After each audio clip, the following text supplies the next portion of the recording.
My name is Ngozi Thomas. I'm the writer, director, and producer of an upcoming movie called Child Support. And basically the movie is about a 60-year-old kid who decides he wants to raise money to get his action figure patented.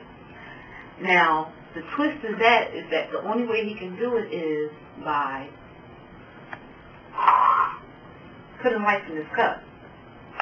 And I know you're wondering, how was a 16-year-old able to even get into a place like this to be able to put life in his cup, especially when he's not even supposed to be here in the first place. But just take a look around. It's overwhelming. And imagine that you're here to do something unimaginable, putting life in his cup. And I know you're wondering, how was a 16-year-old able to even get into a place like this to be able to put life in his cup to make money? Well, he stole his brother's ID, and he came here, and he did what he needed to do. Of course, it wasn't as simple as I'm saying it. I mean, he had videos, magazines, and when everything was said and done, life was put in his cup. And he had to do it for a few times to make sure he got the money to do what he needs to do. And after everything was said and done, nothing else was said about it.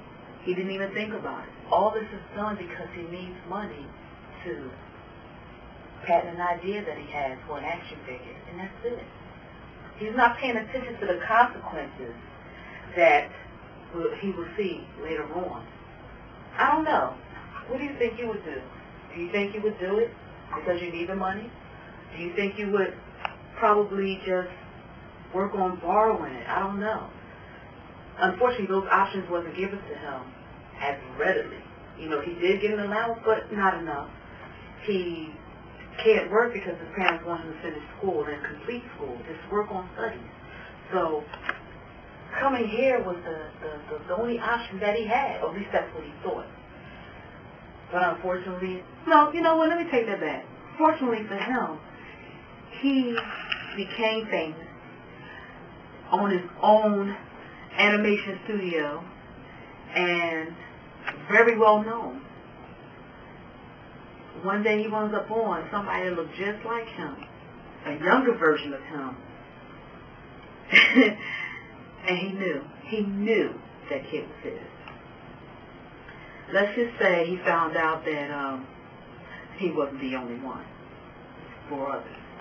A set of twins, another boy, another girl. And that made Trey Johnson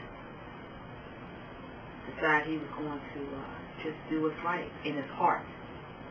None of them knew that it was his father or anything like that, but the fact still remains is that he stepped up to the plate and took care of his children. He created all types of programs, made sure they were the benefactors of it, the whole nine. He did everything.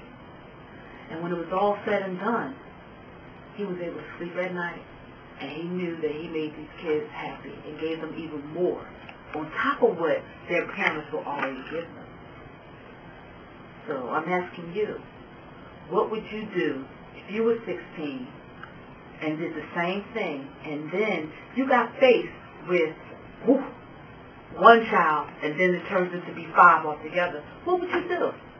Would you just let the loophole take its course, or would you just tie that loophole in a knot and just stand up, be a man, and take care of your responsibilities? Child Support. You need to come check it out.